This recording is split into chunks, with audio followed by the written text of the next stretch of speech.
जय हिंद बच्चों, स्वागत है आपका दक्षिणा ई क्लासरूम में। हम चार्ज की दुनिया पढ़ रहे थे और आज हम शुरू करेंगे इलेक्ट्रोस्टैटिक का लेक्चर 15। लेक्चर 14 में आप डाइपोल के बारे में बात कर रहे थे और हमने क्या क्या देखा। हमने उसमें देखा कि भाई किसी डाइपोल की वजह से ईएफआई कितना आता है, इसके बारे में हमने चर्चा कर ली और डाइपोल होता क्या इसका हमने चर्चा की। हम लेक्चर को स्लो लेके गए because dipole part is very very important. अभी आज हम जो करेंगे वो हम पोटेंशियल निकालेंगे डाइपोल की वजह से और हम देखेंगे भी अगर आप किसी डाइपोल को इलेक्ट्रिक फील्ड में रखते हैं तो उसका क्या होता है, पोटेंशियल एनर्जी क्या आती है डिफरेंट पोजिशन के कोरस्पॉन्डिंग। तो आज हम इस लेक्चर के डाइपोल को खत्म कर देंगे। ठीक है बच्चों, आइए हम शुरू करते हैं। आई होप आप इस लेक्चर को एंजॉय करेंगे। अभी हम निकाल रहे हैं potential due to dipole at axial position. Sir ये तो पहले कर चुके हैं ना? नहीं, ये नहीं किया था। उसमें क्या था क्या डिफरेंसेस है? इससे पहले हम ईएफआई निकाल रहे थे, अभी हम क्या निकाल रहे हैं? पोटेंशियल निकाल रहे हैं। दोनों चीज दिमाग में अलग रखना। जो ईएफआई के रिजल्ट थे वो अलग थे, अभी हम किसकी बात कर रहे हैं? पोटेंशियल की बात कर रहे हैं। आइए अब हम निकालते हैं एक्सियल पोजीशन पे पोटेंशियल। तो आपने क्या किया, यहाँ पे से एक डाइपोल है, तो डाइपोल है मतलब एक माइनस क्यू चार्ज है, एक यहाँ पे प्लस क्यू चार्ज है। ठीक है, एक्सियल पोजीशन आपने यहाँ पे बना दिया, यहाँ पे एक्सियल पोजीशन है ऐसे। इस वाली तरफ निकाल लेते हैं, इस वाले पॉइंट का नाम कुछ मान लीजिए आप O। तो हम निकालने चल रहे हैं पोटेंशियल एट पॉइंट O। इसका जो सेपरेशन है यहाँ से सेंटर से वो कितना है आपके पास? कुछ R मान लीजिए, और इसके बीच जो डिस्टेंस है आपके पास ये डिस्टेंस L है और ये डिस्टेंस भी कुछ L है। मतलब डाइपोल मूवमेंट किसके बराबर होगा? P is equal to Q multiply 2L। इतना ठीक है बच्चों? ठीक। अब आप ये बताइए सर इस Q की वजह से इस O पॉइंट पे पोटेंशियल किस तरफ होगा? इस तरफ होगा या इस तरफ होगा? सर ये गलत बोल रहे हैं आप, ऐसा नहीं होता है। पोटेंशियल की कोई डायरेक्शन नहीं होती है, पोटेंशियल इज स्केलर क्वांटिटी। दुनिया इसी में उलझी रहती है, दुनिया में पोटेंशियल की भी डायरेक्शन होती है। बिकॉज ईएफआई करके वो इतना दिमाग में उनके ईएफआई घुस जाता है कि पोटेंशियल में भी डायरेक्शन देखने लग जाते हैं, पर वो गलत है। Potential is a scalar quantity. तो आप क्या बोलेंगे सर? जब पोटेंशियल देखिए इस वाले पॉइंट पे देखिए इसकी वजह से, फिर इस वाले पॉइंट पे देखिए इसकी वजह से, तो आप क्या करेंगे देखना, इसकी वजह से यहाँ पे हम देखेंगे तो कितना पड़ेगा। यहाँ पे पोटेंशियल कितना आएगा? V कितना आएगा? K Q डिवाइड बाय क्या फॉर्मूला आता है पोटेंशियल? के क्यू बाय आर। के क्यू बाय आर की वैल्यू कितनी है? ये सेपरेशन होगा आपके पास में Q और O के बीच में, और वो कितना है आपके पास? R minus L। बहुत बढ़िया। और इसकी वजह से कितना आपके पास? Minus K Q divide by r plus l. यहाँ पे Q की वैल्यू भी साइन पुट होती है तो आपने वो पुट कर दिया, दोनों को जोड़ा है आपने, पर यहाँ पे पोटेंशियल इसकी वजह से नेगेटिव था तो इस वजह से वो माइनस साइन लेके आया साथ में। ठीक है बच्चों? ठीक है, इसको आगे प्रोसीड करते हैं आप। अगर आप इसे आगे प्रोसीड करेंगे तो कितना आएगा आपके पास? के क्यू आपके पास में कॉमन आ गया, यहां से आप आर को बाहर निकाल दीजिए, आर को सबसे बाहर निकाल दीजिए, तो यहां पे कितना बचेगा आपके पास? इसमें बचेगा 1 divide by 1 minus l by r. ठीक है, और यहां पे कितना बचेगा? Minus 1 divide by 1 plus l by r. बहुत बढ़िया। अब आपको ये पता है कि सर जी आर है वो बहुत बड़ा है एज कंपेयर टू एल। अगर ऐसी बात है तो आप इसको थोड़ा सा और अलग फॉर्मेट में लिखिए तो थोड़ा और खूबसूरत लगेगा। क्या है वो फॉर्मेट? देखिए यहां पे मैंने लिखा है इसको 1 माइनस एल बाय आर की पावर -1। इस वाले एक्सप्रेशन को ऐसे लिख सकता हूं, minus 1 plus l by r की पावर -1। डन। आप इसको थोड़ा और सोल्व कीजिए, कितना है? K Q by are. अच्छा, इसमें क्या लगा रहे हैं? बाइनोमियल अप्रोक्सीमेशन लगाने। बाइनोमियल अप्रोक्सीमेशन क्या होता है? 1 plus x to the power n को क्या लिख सकते हैं? 1 प्लस एन एक्स। पर कंडीशन क्या होनी चाहिए? एक्स बहुत छोटा होना चाहिए 1 से। ये बात हो रही है क्या सही? हाँ, क्योंकि एल बहुत छोटा है एज कंपेयर टू आर, तो एल बाय आर क्या हुआ? बहुत छोटा हुआ एज कंपेयर टू 1। मतलब आप यहाँ बाइनोमियल अप्रोक्सीमेशन लगा सकते हैं। तो बाइनोमियल अप्रोक्सीमेशन अगर क्या लिखेंगे? 1 प्लस एन एक्स लिखेंगे तो कितना बन जाएगा? एल बाय आर माइनस, यहां पे अगर आप लगाएं तो कितना आएगा इसका? 1 माइनस एल बाय आर।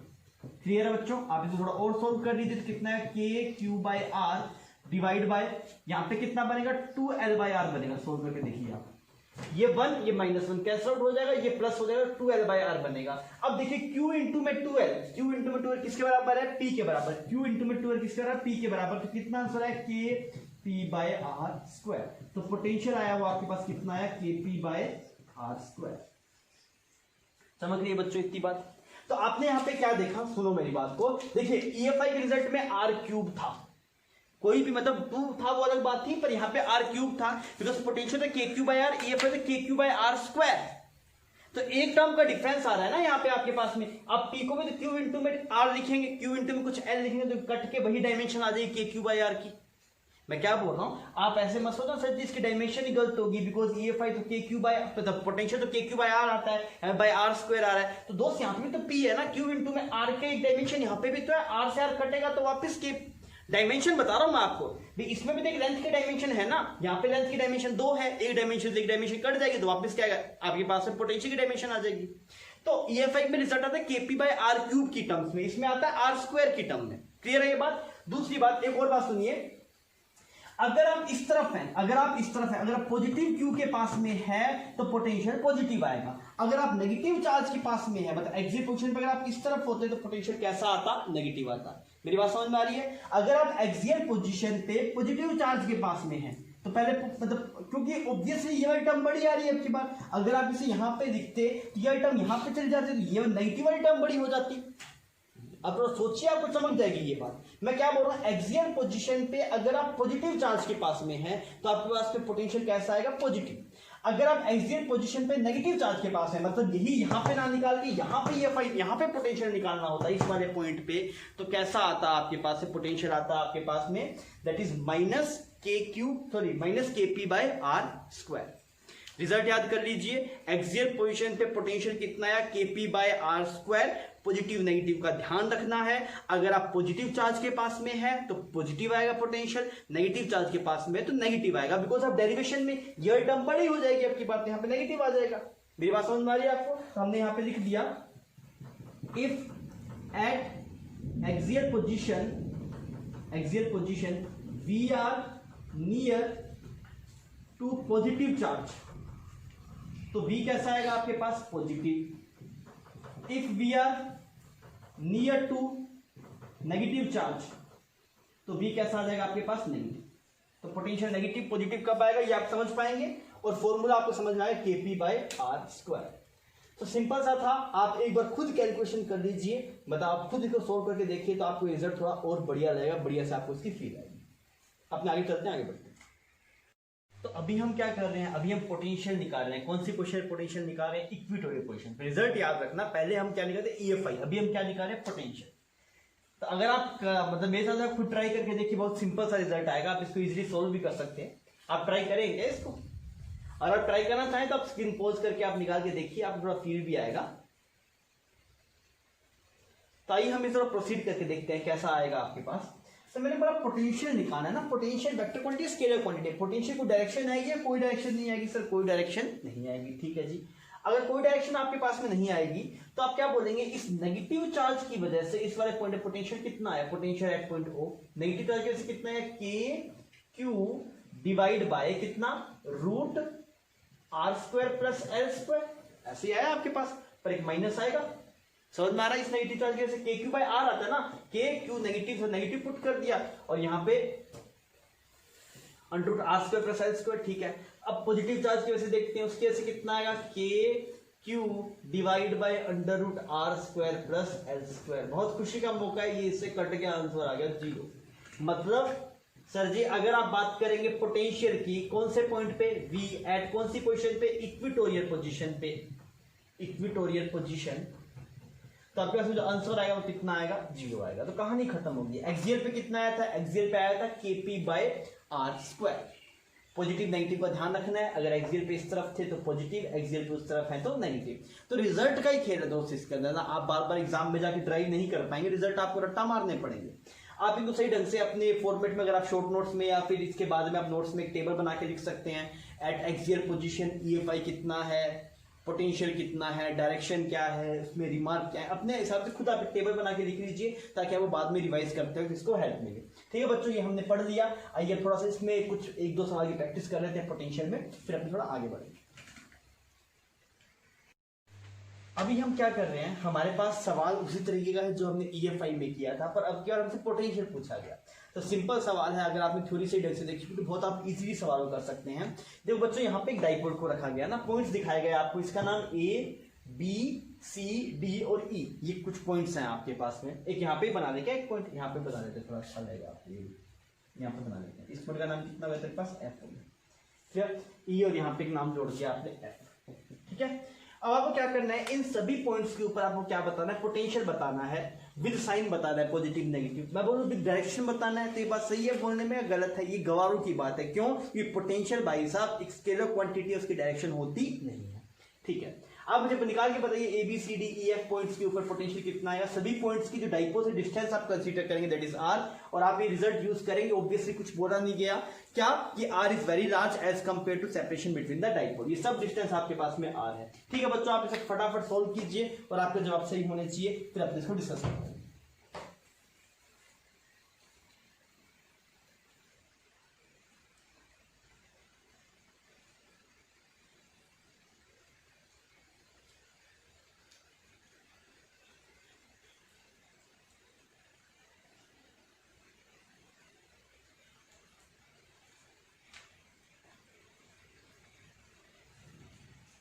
ठीक है बच्चों, हुआ। आइए अपने निकालते हैं। मैंने सबसे पहले पूछा इस डाइपोल से कि भाई साहब ये ए पॉइंट तेरा क्या लगता है, तो उसने बोला ये मेरे लिए एक एक्सियल पोजीशन है। ठीक है, मैंने बोला एक्सियल पोजीशन पे पोटेंशियल कितना आता है, ये रिजल्ट मैं ड्राइव कर चुका हूं, और वो कितना आता है आपके पास, that is Kp by are square. तो आप बोलेंगे सर जी यहाँ पे जो पोटेंशियल आएगा कितना आएगा, Kp divide by are square. सही है ये बात, तो डायरेक्शन का मतलब भी नहीं है, बिकॉज आप पोटेंशियल की बात कर रहे हैं। अच्छा आप ये बताइए पॉजिटिव आएगा नेगेटिव आएगा, तो मास्टर ने क्या बोला, अगर एक्सियल पोजीशन पे पॉजिटिव चार्ज के पास है तब पॉजिटिव आएगा, और अगर नेगेटिव चार्ज के पास है नेगेटिव आएगा। तो आप क्या बोलेंगे, अगर डाइपोल मोमेंट ऐसा है तो यहाँ पे नेगेटिव चार्ज है, यहाँ पे पॉजिटिव चार्ज है। आप किसके पास है, पॉजिटिव चार्ज के पास है, तो कैसा आएगा, पॉजिटिव। बहुत बढ़िया। अब हम चलते हैं बी पॉइंट के पास। मैंने इस डाइपोल से पूछा भाई साहब ये डाइपोल, ये बी पॉइंट तेरा क्या लगता है, तो वो बोलेगा क्या लगता है, ये मेरी एक्सियल पोजीशन है। बहुत बढ़िया, एक्सियल पोजीशन में पोटेंशियल फॉर्मूला कितना, Kp बाय आर स्क्वायर। तो उसने बोला Vp का फॉर्मूला आपके पास है Kq बाय आर स्क्वायर। पर उसने बोला सावधान, मैंने क्या सावधानी वाली बात है, उसने बोला भाई साहब साइन का ध्यान रखना। मैंने बोला कैसे ध्यान रखूं, उसने बोला अगर नेगेटिव के पास तो नेगेटिव, और पॉजिटिव के पास तो पॉजिटिव। तो नेगेटिव के पास है, यहाँ पे कितना आया तेरे पास, नेगेटिव। क्लियर है, कोई दिक्कत इसमें? ठीक। अब अपने आगे बढ़ते हैं। मान लीजिए आपको यहाँ पे कुछ गलत हो, फिर उसके बाद में आप वापस अटेम्प्ट करना चाहें तो आप यहीं पे स्क्रीन पॉज करके वापस अटेम्प्ट कर लीजिए। ठीक है, अब मैंने पूछा इस सी पॉइंट के बारे में कि भाई साहब डाइपोल सी पॉइंट तेरा क्या लगता है, वो बोला इक्वेटोरियल। मैंने बोला इक्वेटोरियल तेरा पोटेंशियल कितना आता है, तो उसने बोला अभी हमने ड्राइव किया था वो कितना रिजल्ट आया था आपके पास, 0। तो यहाँ पे VC कितना आ जाएगा, 0। VD भी कितना आ जाएगा, 0। खत्म बात। अब मैंने पूछा यार ई पॉइंट से तेरा क्या रिश्ता है, वो बोला ये आर्बिट्रेरी शेप है, और अगर आर्बिट्रेरी शेप है तो मैंने बोला आर्बिट्रेरी शेप है पोटेंशियल का रिजल्ट बता। तो उसने बोला हमने निकाला ही नहीं। तो मैंने बोला क्या किया जाए, तो उसने बोला तो एक काम कर, इस डाइपोल एक कंपोनेंट ब्रेक कर ले। मैंने कहा उससे क्या होगा, उससे क्या होगा, ये अपने आप सेट हो जाएगी इक्वेटोरियल और डाइपोल एक्सियल के अंदर। कैसे होगा, आपने इस पी के कंपोनेंट तोड़ लिए, यहाँ पे कितना बना P cos 37, इधर कितना बना तेरे पास P sin 37। अब आप देखिए सबसे पहले आप इस वाले की वजह से यहां पे पोटेंशियल लिखिए VE कितना आएगा आपके पास, this will be Kp cos 37 divide by are square, Kp by are square. Positive आएगा कि नेगेटिव आएगा, तो आप देखिए अगर ऐसे टाइप रखा हुआ है तो यहाँ पे नेगेटिव होगा, यहाँ पे पॉजिटिव होगा। आप पॉजिटिव के पास तो पॉजिटिव आएगा। ठीक, इस वाले से पूछा कि भाई साहब P sin 37 तेरी वजह से यहाँ पे कैसा आ रहा है, P sin 37 की वजह से, तो बोलेगा अपनी वजह से 0 आ रहा है। क्यों, कि P sin 37 के लिए कैसी पोजीशन है आपके पास, इक्वेटोरियल पोजीशन है, और इक्वेटोरियल पोजीशन पे जो डाइपोल की वजह से जो पोटेंशियल आता है वो 0 आता है। अब चलते हैं F पॉइंट पे। F पॉइंट से क्या रिश्ता है इसका, F पॉइंट से भी ये F पॉइंट के लिए भी कैसी शेप है, आर्बिट्रेरी शेप। आपने कंपोनेंट ब्रेक किया। अब आप P cos 37 से पूछेंगे भाई P cos 37 तो F को जानता है क्या, तो बोलेगा हाँ मैं जानता हूं, वो मेरे लिए कैसी पोजीशन है, एक्सियल पोजीशन है। अच्छा अगर एक्सियल पोजीशन है तो बता पोटेंशियल कितना आएगा, तो पोटेंशियल आएगा Kp, ओ डायरेक्शन लिखनी है क्या, पोटेंशियल डायरेक्शन लिखनी है क्या, नहीं लिखनी सर जी गलत कर रहे हैं। ठीक है, तो बोल रहा है तो अपने नहीं लिखते, ये लाइन मिटा दी वापस भर देते। यहाँ पे लिख दिया VF कितना है, Kp cos 37 divide by are square. पर नेगेटिव आएगा पॉजिटिव आएगा, बोल दोस्त कैसा आएगा, नेगेटिव या पॉजिटिव। तो आप वैसे डाइपोल ऐसे रखा हुआ है, आप नेगेटिव के पास आते हैं तो नेगेटिव आएगा। इसकी वजह से कुछ नहीं आएगा, बिकॉज इसके लिए कैसी पोजीशन है ये आपके पास, इसके लिए ये एक इक्वेटोरियल पोजीशन है, और इक्वेटोरियल पोजीशन पे पोटेंशियल कितना आता है, 0। तो अभी आपने सवाल से आपने एक चीज तो फील कर रही होगी सर जी, अगर आपके पास में डाइपोल का सवाल आएगा तो खेल ये है कि आपको फॉर्मूले याद हैं कि नहीं याद। फॉर्मूले के साथ साथ डायरेक्शंस याद होनी चाहिए अगर वहां पे हैं, और अगर पोटेंशियल की बात करें साइन याद होनी चाहिए। इसके अलावा विश्वास मानिए आपको सिंपल सवाल मिलेंगे, आपने फॉर्मूला याद किया होगा तो आप नहीं फंसेंगे। ठीक है बच्चों, आप इसको छापिए फिर अपने आगे बढ़ते हैं। ये सवाल अच्छा है ना, मान लीजिए अगर लोग इसे डाइपोल कहते नहीं समझेंगे तो करने में थोड़ा दिक्कत होता है, थोड़ा कैलकुलेटिव हो जाता है। सवाल में क्या बोला गया, a short dipole of dipole moment P is placed near a point charge Q as shown in the figure. आपको सवाल में इसका डाइपोल मोमेंट गिवन है, that is P is equal to, इसके बराबर हो जाएगा P आपके पास, P is equal to Q into में L। ऐसा हो सकता था कि आपको Q ही गिवन होता, डाइपोल मोमेंट ना गिवन होता, तब भी आप इस चार्ज और लेंथ डिस्टेंस की हेल्प से आप डाइपोल मोमेंट निकाल सकते हैं इजीली। आपसे पूछा गया कि इन दोनों के बीच फोर्सेस कितना लग रहा है आपके पास में, find out the force on dipole due two point charge. इस पॉइंट चार्ज की वजह से इस डाइपोल पे कितना फोर्स लग रहा है ये आपको बताना है। सवाल आप पढ़ लीजिए, सवाल ठीक है, आप इसे अटेम्प्ट कीजिए फिर अपने सोल्व करेंगे। बढ़िया सवाल है।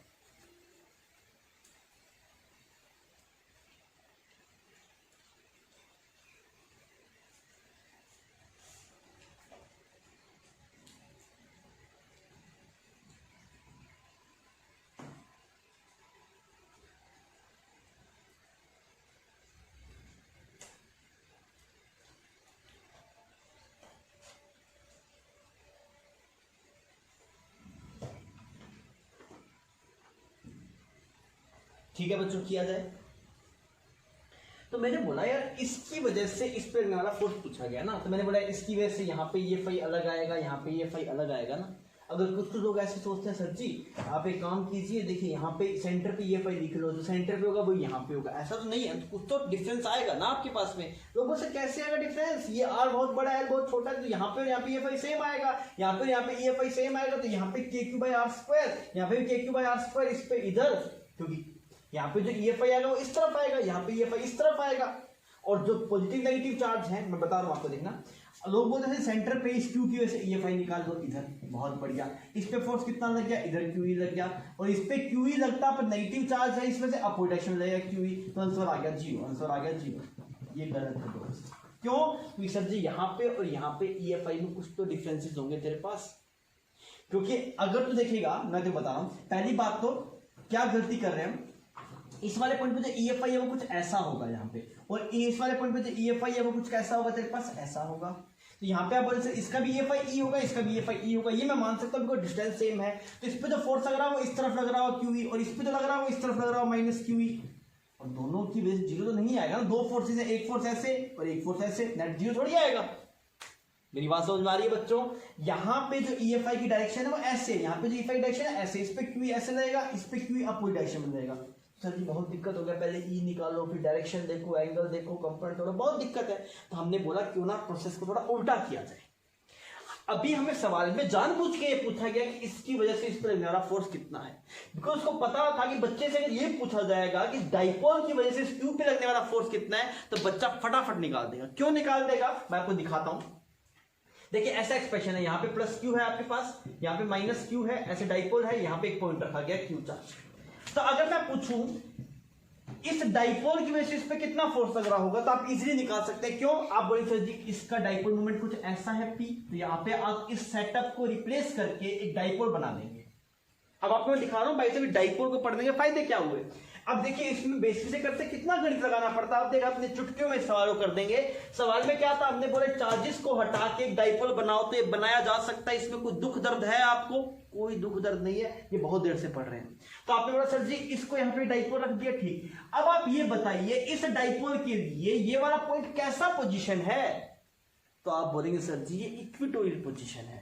तो ठीक है, अगर ये इक्वेटोरियल पोजीशन है, इस पॉइंट का नाम अगर हम O बोल दूं तो EFI एट O कितना आएगा, तो आप बोलेंगे सर जी इक्वेटोरियल पोजीशन पे जो EFI आता है आपके पास है वो कितना आता है, KP डिवाइड बाय कितना आता है आपके पास, R क्यूब। अरे सही किया क्या, हाँ, पर मुझे डायरेक्शन भी चाहिए।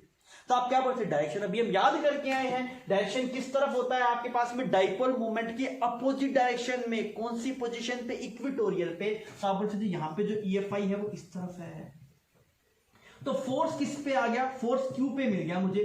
फोर्स क्यू पे कितना मिल गया, ये पॉजिटिव चार्ज है, पॉजिटिव चार्ज पे ईएफआई की डायरेक्शन में फोर्स लगता है आपके पास, तो कितना है KP divide by r cube, KP divide by r cube multiply Q naught. Clear. पर सवाल में तो ये नहीं पूछा था, सवाल में ये पूछा था भाई साहब इस क्यू चार्ज की वजह से यहाँ पे कितना फोर्स लग रहा है, तो आप क्या बोलेंगे सर जी इसकी वजह से यहाँ पे पता लग गया आपको, इस चार्ज की वजह से यहाँ पे पता लग गया, तो इसकी वजह से क्या होगा, इक्वल एंड अपोजिट फोर्स रहेगा। तो आपको पता लग गया सर डाइपोल की वजह से क्यू चार्ज पे जो फोर्स लग रहा है वो इतना लग रहा है और नीचे की तरफ लग रहा है, नीचे की तरफ। तो अगर मैं पूछूं force on dipole, force on dipole किसकी वजह से, क्यू की वजह से, तो जस्ट इसका अपोजिट होगा, तो वैल्यू सेम की सेम और उल्टा। तो सोचिए आप कितने कचरे से बच गए। ये फायदा है भाई साहब डाइपोल को पढ़ने का कि आप सवालों को खटाखट और बहुत तेजी से कर सकते हैं। देखिए इसमें सवाल में स्पेशली मेंशन कर दिया डाइपोल मूवमेंट, पर कई बार ऐसा हो सकता है सिर्फ वो चार्ज दिखाए, तो आपको ये बात क्लिक करवाना है भाई साहब, अगर आप इस चार्ज को जब भी प्लस क्यू माइनस क्यू दिखे तो आप कोशिश कीजिए डाइपोल की फॉर्म में चीजें कन्वर्ट हो जाए और डाइपोल से आप चीजें इजीली सोल्व कर सकते हैं। बिकॉज उसमें गंदा सा गणित था वो हमने सोल्व कर रिजल्ट याद कर लिए ना, उसका फायदा तो उठाया जाए। मेरी बात समझ में आ रही है आपको, तो ये हमने यहाँ पे सोल्व कर लिया। थोड़ा सा इसमें बढ़िया थिंकिंग थी, आपको जस्ट थोड़ा उल्टा जाके सोचना था और आप इस सवाल को इजीली कर सकते थे। ठीक है बच्चों, देखिए बच्चों एक स्पेशल केस है ना, इसके सवाल कम पूछे जाते हैं, पर कभी आ जाए तो चाहे तो आप बेसिक कैलकुलेशन से सोल्व कर सकते हैं, मतलब ऑप्शनल है। अगर आपको ये चमक जाए तो ठीक है, नहीं चमके तो आप बेसिक से जाएंगे तब भी सवाल का आंसर आ जाता है। ये इसलिए पढ़ा रहे हैं बिकॉज कई बार है ना उसको बेसिक से करने जाते हैं कैलकुलेशन ज्यादा हो जाती है, उससे बचने के लिए ये पढ़ाने की जरूरत है। अगर इसको नहीं पढ़ाएं स्किप करते तब भी कोई दिक्कत नहीं है इसको, पर अभी थोड़ा पढ़ देते हैं बिकॉज आपको सवाल में जैसे अभी तो आप बेसिक सोल्व कर रहे हैं, फिर बाद में कहीं पे दिखाई देगा सर इस मेथड से सोल्व करें जल्दी हो रहा है, तो एक तरीके मेथड सा है ये आपके पास। इसने बोला कई बार क्या होता है ना आपके पास डाइपोल को नॉन यूनिफॉर्म इलेक्ट्रिक फील्ड में रखा जाता है। नॉन यूनिफॉर्म समझ में आता है, नॉन यूनिफॉर्म का मतलब क्या है, यहाँ पे ईएफआई की वैल्यू अलग, यहाँ पे ईएफआई की वैल्यू अलग, यहाँ पे अलग, यहाँ पे अलग, मतलब पोजीशन के साथ में अगर ईएफआई की वैल्यू वेरी करती है तो आप उसे नॉन यूनिफॉर्म इलेक्ट्रिक फील्ड बोलते हैं। अगर आप कभी भी डाइपोल को नॉन यूनिफॉर्म इलेक्ट्रिक फील्ड में रखें तो क्या होगा, ऐसा इलेक्ट्रिक फील्ड है आपके पास में, ठीक है, ऐसी इस डायरेक्शन में इलेक्ट्रिक फील्ड है, ठीक। तो यहाँ पे जो इलेक्ट्रिक फील्ड है उसका नाम कुछ मान लेता हूँ EX, यहाँ पे जो इलेक्ट्रिक फील्ड है उसका नाम क्या EX, मतलब E at x है ये कितना बच्चों E at x, ठीक। और इसके बीच की दूरी का आप कुछ मान लीजिए dx, ये छोटा सा ही होगा dx, तो यहाँ पे जो इलेक्ट्रिक फील्ड होगा वो कितना होगा EX plus dx। Clear, direction same है आपके पास, डायरेक्शन क्या है सेम है। तो आप ये देखिए इस बात को सही समझने की कोशिश करना ना, इलेक्ट्रिक फील्ड ऐसा है आपके पास में, अच्छा, और यहाँ पे इलेक्ट्रिक फील्ड डायरेक्शन सेम है, डायरेक्शन इसी अलोंग द लाइन है, अलोंग द जो डाइपोल है अलोंग द डाइपोल ही है, पर वैल्यू अलग अलग है, यहाँ पे अलग है, यहाँ पे अलग है। सर अगर कुछ और होगा, डायरेक्शन कुछ अलग अलग होगी, तब आपको मैथमेटिकली वापस बेसिक से जाना पड़ेगा। ये भी हम बेसिकली जा रहे रिजल्ट याद करने की कोशिश करें, थोड़ा देखना ही पर। तो अब इसलिए यहाँ पे EFI इस तरफ है, नेगेटिव चार्ज पे EFI की अपोजिट डायरेक्शन में फोर्स है, इस तरफ फोर्स है कितना Q इंटू में EX। सर जी इलेक्ट्रिक फील्ड कहां से आया, ये कुछ एक्सटर्नल इलेक्ट्रिक फील्ड है, ये कुछ एक्सटर्नल इलेक्ट्रिक फील्ड है जो एक्स पे डिपेंडेंट है। मेरी बात समझ आ रही है, एक्सटर्नल ये डाइपोल की वजह से नहीं है, एक्सटर्नल इलेक्ट्रिक फील्ड है, ठीक है सर। अगर आप पूछेंगे इस वाले पे, तो इस पे किस तरफ आएगा, सर पॉजिटिव चार्ज है तो EFI की डायरेक्शन में फोर्स आएगा, तो कितना रहेगा आपके पास यहाँ पे Q मल्टीप्लाई E और ये कितना x प्लस dx। अगर आप बात करेंगे F नेट की, F नेट, तो F नेट कितना आएगा आपके पास में, तो आप बोलेंगे सर जी this force minus this force, because opposite direction में फोर्स आपके पास में, तो कितना है QE x प्लस dx माइनस QEx, ये सही है, ये आ गया आपके पास। अच्छा अगर आप इन दोनों को सोल्व करेंगे तो कितना आएगा आपके पास Q multiply DE, Q multiply DE, ऐसा ही है ना ये आपके पास में, Q multiply change in electric field इसमें इन दोनों पॉइंट्स के अंदर। अगर आप दोनों को dx से मल्टीप्लाई कर दें ऊपर नीचे तो क्या बन जाएगा, Q इंटू में dx क्या बन जाएगा, Q इंटू में dx, Q इंटू में dx बन जाएगा P। तो आप क्या लिख देंगे, F नेट कितना आ जाएगा आपके पास, F नेट आ जाएगा P, Q इंटू में dx को P बोल दिया बिकॉज Q इंटू में डाइपोल मूवमेंट होता है, और L कितना है यहाँ पे आपके पास में dx जो डिस्टेंस है चार्जेस के बीच में, तो इसको बोल दिया P dE by dx, P dE by dx, ये आपके पास F नेट आ गया। मेरी बात समझ में आ रही है। अगर आपको कभी भी नेट फोर्स निकालना हो, आपको लगे भाई डाइपोल को वेरिएबल इलेक्ट्रिक फील्ड में रखा गया और इलेक्ट्रिक फील्ड आपके पास डाइपोल की डायरेक्शन में है, तो डायरेक्टली आप ये रिजल्ट लगा सकते हैं, नहीं तो आप बेसिक से करेंगे तब भी रिजल्ट आएगा। मैं सवाल दिखाता हूँ तो आपको थोड़ा चमक जाएगी बात। इतनी बात समझ में आ रही है बच्चों। अगर मान लीजिए सर अगर इस डाइपोल को यूनिफॉर्म इलेक्ट्रिक फील्ड में रखते, अगर इसी डाइपोल को आप यूनिफॉर्म इलेक्ट्रिक फील्ड में रखते, if this dipole, if this dipole is placed in uniform electric field, तब बता सकते क्या होगा।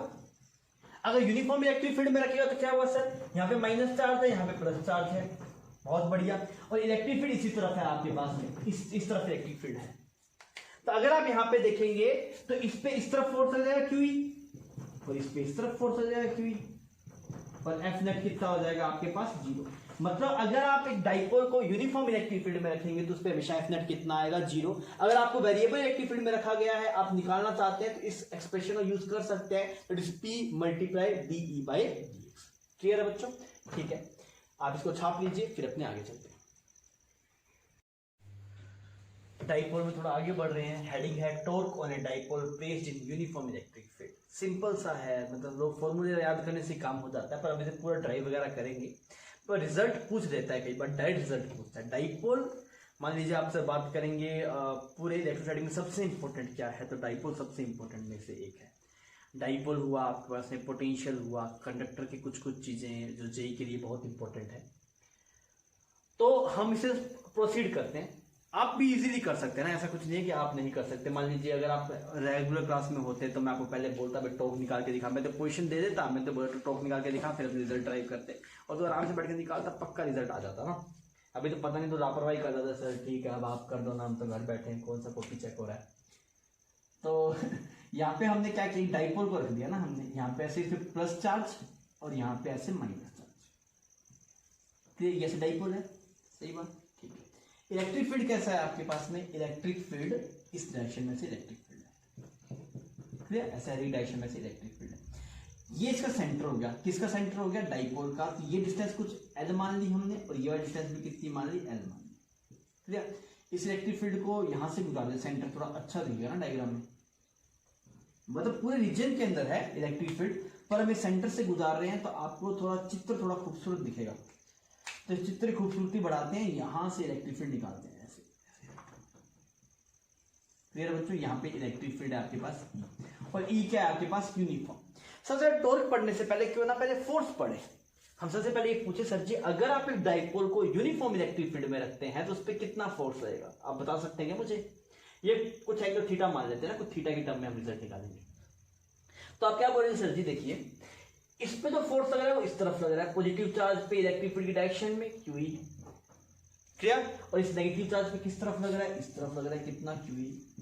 अगर आप दोनों फोर्सेस से पूछेंगे तो वो बोलेंगे हम इक्वल एंड अपोजिट हैं, हम इक्वल एंड अपोजिट हैं। और अगर ऐसे फोर्सेस जो इक्वल एंड अपोजिट है तो उनकी वजह से F नेट आएगा, F नेट वो कितना आएगा आपके पास, 0 आएगा। तो आपको एक बात तो क्लियर होगी क्या, अगर हम किसी डाइपोल को यूनिफॉर्म इलेक्ट्रिक फील्ड में रखते हैं, कैसे ही रखिए, थीटा के बजाय कुछ भी हो, हमेशा जो उस पे लगने वाला नेट फोर्स आएगा वो कितना आएगा, 0। तो हम लिख देते हैं if a dipole is placed in uniform electric field, then F net on dipole will be 0। मेरी बात समझ में आ रही है आपको? ठीक है, अब क्या किया जाए, हम तो यहाँ पे फोर्स निकालने नहीं आए, हमारा टारगेट तो कुछ और था। क्या टारगेट है, टॉर्क हमारा टारगेट है। तो यार अगर हमारा टॉर्क टारगेट है तो टॉर्क निकाला जाए, तो टॉर्क कैसे निकालेंगे हम, तो हमने बोला कि यार इस वाले पॉइंट के अबाउट सबसे इस वाले फोर्स का टॉर्क लिखते हैं, टाउ नेट। तो आप ये देखिए, ये वाला फोर्स कैसे घुमाना चाहता है, इसको ऐसे घुमाना चाहता है। ये वाला फोर्स अगर आप मान लीजिए ये आपके पास में डाइपोल है, इस डाइपोल पे अगर आप ऐसे फोर्स लगाएंगे तो कैसे घुमाएगा, ऐसे घुमाएगा। और अगर आप ऐसे लगाएंगे तो कैसे घुमाएगा, ऐसे घुमाएगा। तो ये ऐसे घुमाना चाहता है, कैसे घुमाना चाहता है आपके पास, जैसे क्लॉकवाइज। तो इसका टॉर्क कितना आएगा, टॉर्क आया QE। इस फोर्स का टॉर्क निकाल सकते हैं इस पॉइंट के अबाउट, QE। और ये ऐसे एक्सिस बन के, मतलब ऐसे अगर आप देखेंगे तो ये डिस्टेंस आपको परपेंडिकुलर डिस्टेंस लेनी पड़ेगी। तो कितनी डिस्टेंस है आपके पास, L sin थीटा। इसकी वजह से भी ऐसे टॉर्क आ रहा है क्लॉकवाइज, तो दोनों जुड़ जाएंगे। इसकी वजह से भी सिमिलर इतने टॉर्क आएगा, QE L sin थीटा। तो नेट टॉर्क कितना आ गया, नेट टॉर्क आ गया मेरे पास 2QE L sin थीटा। अब मुझे पता है यार Q इंटू में 12 जो है, Q इंटू में 12 उसको क्या बोल सकते हैं, P। तो देखिए ये रहा क्यू, ये रहा 12, तो इसको आप क्या बोल सकते हैं, PE sine theta, PE sine theta. और अगर आप पीई साइन थीटा को वेक्टर फॉर्म में लिखना चाहते हैं, टाउ तो एक वेक्टर क्वांटिटी है ना, तो आप वेक्टर फॉर्म में लिखना चाहते हो तो क्या लिख सकते हैं आप इसे, आप लिख सकते हैं पी क्रॉस ई, तभी तो पी साइन थीटा बन जाएगा ना। अगर आप पी क्रॉस ई करें तो पी साइन थीटा बन जाएगा, और यहां से डायरेक्शन भी क्लियर हो जाएगी। समझ में आ रहा है बच्चों? तो टॉर्क का जो फॉर्मूला आता है कितना आता है, अगर आप किसी डाइपोल को यूनिफॉर्म इलेक्ट्रिक फील्ड में रखते हैं, जो टॉर्क का फॉर्मूला आता है वो कितना आता है, पी क्रॉस ई रट्टा। और जो सेंस देखना है घूमने का, वो आप यहां से भी देख सकते हैं भी, अगर आपको समझ में आता है क्रॉस प्रोडक्ट से टॉर्क कैसे देखते हैं, P cross E, P A cross B देखना आता है आपको, तो वहां से देख सकते हैं। तो पी क्रॉस ई कुछ ऐसा आ रहा है, टी ऐसे है, ई कुछ ऐसे है, पी क्रॉस ई अंदर की तरफ आ रहा है टॉर्क, अंदर की तरफ टॉर्क है, मतलब कैसे घूमना चाहिए, क्लॉकवाइज। मैं इसको मतलब मैं बोलता हूं आप ऐसे मत करो, आप ऐसे करो, आप फोर्सेस की डायरेक्शन देख लो, आपको अपने आप फील आएगा सर जी, अगर एक फोर्स ऐसे रहेगा, एक ऐसे, तो बॉडी कैसे घूमेंगे, ऐसे ऐसे घूमेगी, तो आप कैसे घुमाएगा, ये क्लॉकवाइज इस वाले केस में। तो आप मैग्नीट्यूड यहां से निकाल लीजिए, और उसके बाद में आप आगे डायरेक्शन के लिए आप फोर्सेस को थोड़ा देख लीजिए, तो आपको इजीली चमक जाएगा। फिर इसका रट्टा मारना है पी क्रॉस ई, डायरेक्शन फील कर लेना, डायरेक्शन क्या क्या करना है, डायरेक्शन फील करना है, डायरेक्शन को फील करना है। गणित से मत पूछना ना, गणित कम से कम पूछिए, हम फिजिक्स पढ़ रहे हैं, जितना फिजिक्स के मजे ले सकते हैं उतने मजे लीजिए। तो आपका टॉर्क समझ में आएगा, टॉर्क का एक्सप्रेशन कितना आता है आपके पास, पी क्रॉस ई। ठीक है बच्चों, इसको हम यूज करते हुए कई सवाल करेंगे, आप इसको छापिए, फिर अपने आगे चलते हैं। तो एक सवाल है, उससे आपको टॉर्क का कंसेप्ट अच्छे से क्लियर हो जाएगा। पहले डायग्राम पहले बना दे, इसलिए सवाल ऊपर लिखना पड़ा, और छोटे से क्वेश्चन का बीड़ा सा ना, मतलब पहले डायग्राम पहले बना दिया था मैंने, इस वजह से ऐसा हुआ। सवाल में क्या है, ऑल डाइपोल्स, पहले सवाल पढ़ लो, all dipoles are placed in uniform horizontal electric field, find torque and sense of rotation.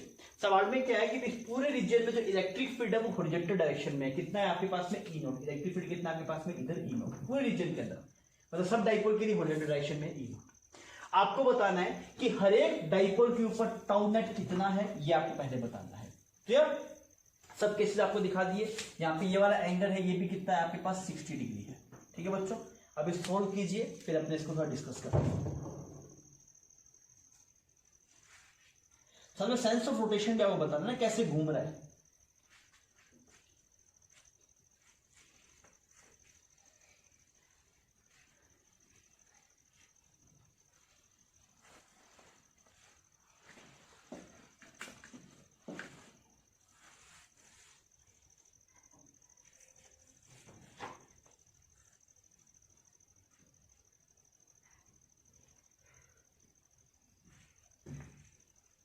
ठीक है बच्चों, करें इसको। आइए अब बिल्कुल थोड़ा गणित और फील दोनों एक साथ मिक्स करके करते हैं, पहले गणित कर लेते हैं फिर फील करेंगे, दोनों एक साथ काम करेंगे। देखिए मिसाल इस वाले केस के लिए बात किया, तो मैंने बोला यार ऐसे डाइपोल है, तो फॉर्मूला लगा, फॉर्मूले से पूछा, उससे बोला फॉर्मूला आता है पी क्रॉस ई, बहुत बढ़िया।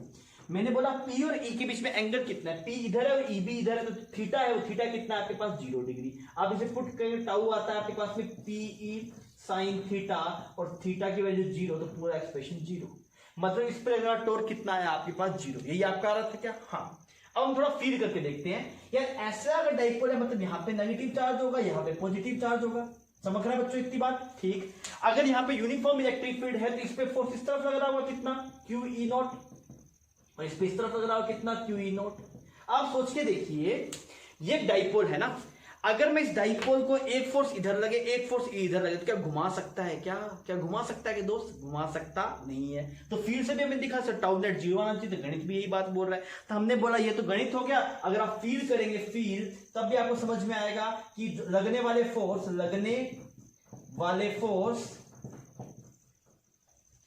डाइपोल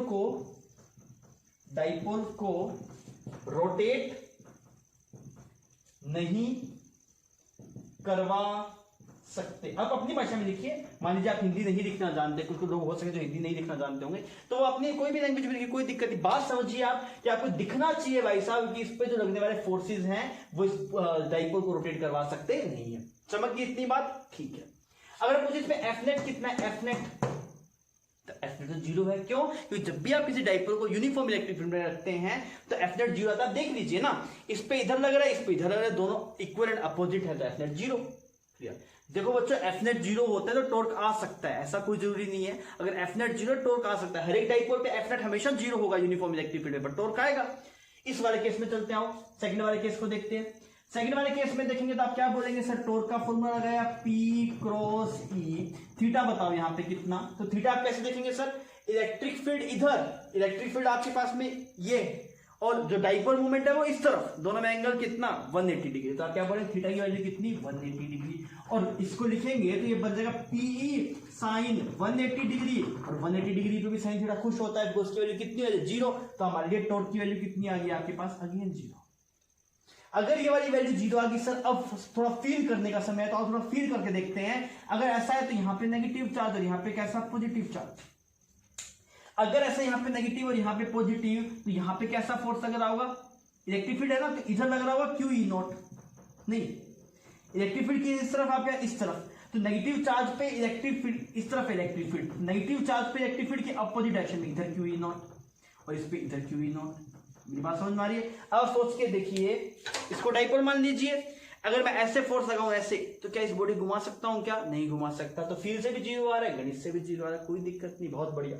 अब इसमें चलते आ जा, इससे हमने पूछा भाई साहब तेरे अंदर टॉर्क चाहिए, तो उससे बड़ा निकाल ले, तो आप निकालते हैं, तो मैंने कहा टॉर्क का एक्सप्रेशन आता है पास P क्रॉस E, क्लियर। यहाँ पे थीटा की वैल्यू कितनी है, P वेक्टर ये रहा, E वेक्टर ये रहा, दोनों में एंगल कितना 60 डिग्री, तो मैं लिख दिया थीटा 60 डिग्री, क्लियर। अब आप इसकी वैल्यू पुट कर दीजिए PE साइन 60, बहुत बढ़िया, और इसका वैल्यू कितनी है कि साइन 60 वैल्यू कितनी है √3/2, काम बन गया, ये टॉर्क आ गया। PE की वैल्यू E लिख दो या फिर E नॉट √3/2। सर सेंस जरूरी है, सेंस बताओ, तो सेंस के लिए आप फील कर दे, देख डाइपोल ऐसे रखा हुआ, यहाँ पे कैसा चार्ज पॉजिटिव चार्ज, यहाँ पे कैसा नेगेटिव, ऐसा ही है, इस पे फोर्स कैसा लग रहा है इलेक्ट्रिक फील्ड की डायरेक्शन में QE नॉट, इस पे कैसा लग रहा है अपोजिट डायरेक्शन में QE नॉट। अब तो बताइए कैसे घूमेगा, ऐसे घूमेगा ना ये, तो कैसा सेंस आ रहा है तेरे पास, this is clockwise sense, sense of rotation कैसा आएगा क्लॉकवाइज। और अगर टॉर्क पूछेगा टॉर्क, तो वो into the plane, sense of rotation अलग चीज है, टॉर्क अलग चीज है, मेरी बात समझ में आ रही है। अगर मान ली ऐसे घूम रहा है, टॉर्क अंदर की तरफ आएगा, तो चेक कर ले P क्रॉस E, टॉर्क आपको सेंस ऑफ रोटेशन, टॉर्क एक अलग डायरेक्शन है, सेंस ऑफ रोटेशन फिंगर से मिलता है, भाई टॉर्क अंदर की तरफ है तो ऐसे घूमेगी बॉडी, टॉर्क बाहर की तरफ है तो ऐसे घूमेगी बॉडी।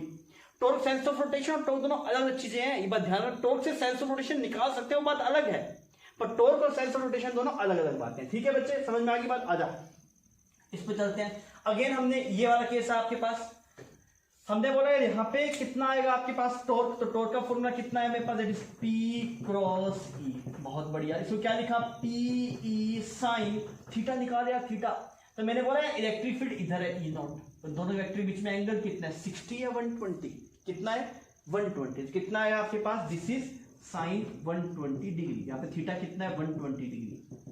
दो वेक्टर में tail to tail angle measure होता है ना, ये टेल इसके बीच में एंगल ये 120 डिग्री, ठीक है। तो यहाँ पे टाउ कितना है आपके पास PE साइन 120, क्या लिख सकते हैं साइन 90 + 30, क्लियर। तो क्या बन गया आपके पास में, दिस विल बिकम cos 30 ना, तो कितना है आपके पास में PE √3/2। चमक रही है ये बात, कोई दिक्कत इसके अंदर, अभी सही है ये बात, ठीक है। अब आपके सेंस देखिए, सेंस कैसा आ रहा है आपके पास, सेंस अगर आप देखेंगे तो यहाँ पे कैसा चार्ज पॉजिटिव चार्ज, यहाँ पे कैसा चार्ज नेगेटिव चार्ज, कैसे रोटेट कर रहा है आपके पास, इधर QE नॉट इधर QE नॉट, समझ में आ रही है बात, तो कैसा रोटेट कर रही है इसको, सॉरी यहाँ पे नेगेटिव चार्ज, यहाँ पे कैसा नेगेटिव चार्ज और यहाँ पे कैसा पॉजिटिव चार्ज, तो इस पे जो फोर्स लग रहा है वो इस तरफ लग गया कितना QE नॉट, क्लियर, और इस पे जो लग गया वो इस तरफ लग गया QE नॉट। अब तो बता यार एक बॉडी कैसे घूमेगी, अगर ऐसे फोर्स रहते बॉडी कैसे घूमेगी, ऐसे घूमेगी ना, तो कैसा सेंस आएगा तेरे पास, दिस इज एंटी क्लॉकवाइज। कोई दिक्कत है इसके अंदर, ढंग से देख लीजिए, कोई इशू है तो आप पूछ लीजिए, इसमें कोई डाउट्स में आप पूछ सकते हैं, कमेंट सेक्शन में पूछ लीजिए, ठीक है भाई। यहाँ पे एंगल समझ में आ गया, एंगल 120 डिग्री था, साइन 120 डिग्री की वैल्यू कितनी होती है, आप साइन 90 + 30 लिख सकते हैं, साइन 90 + 30 क्या लिख सकते हैं cos 30, और cos 30 की वैल्यू कितनी √3/2, आपने पुट कर दी, बात बनी।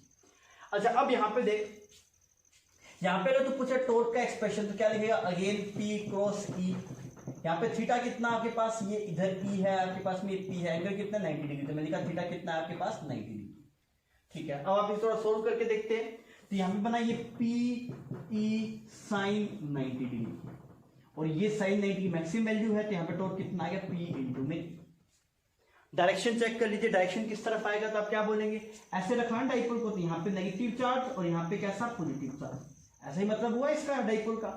फोर्स लगा दीजिए इस पे इस तरफ, इस पे इस तरफ, तो कितना आ गया आपके पास, टॉर्क की जो वैल्यू आ गई वो कैसा सेंस आ गया आपके पास में। अब देखिए यार ऐसा फोर्स कैसे घुमा सकता है, क्लॉकवाइज घुमाएगा एंटी क्लॉकवाइज, अगर इस पे ऐसे लगा इस पे ऐसे लगा, सेंस कैसा आएगा, sense will be clockwise. Clear है बच्चों। तो सिंपल आपको इन चीजों की फील आनी चाहिए, आप इसको छाप लीजिए, फिर इसके अंदर थोड़ी सी और चर्चा है इन दो स्पेशल केसेस को लेके, उसके अंदर थोड़ा सा डिस्कशन करते हैं, ठीक है, आप छापिए इसको। तो बच्चों अभी जो पीछे वाले सवाल में देखा, हमारे पास दो पोजीशंस, कई पोजीशंस हमने यहाँ पे दिखाई थी ना, पर उसमें दो पोजीशन आपके पास में अच्छी थी, उन पोजीशन में थोड़ी चर्चा कर देते हैं। क्या क्या है वो पोजीशन देखिए।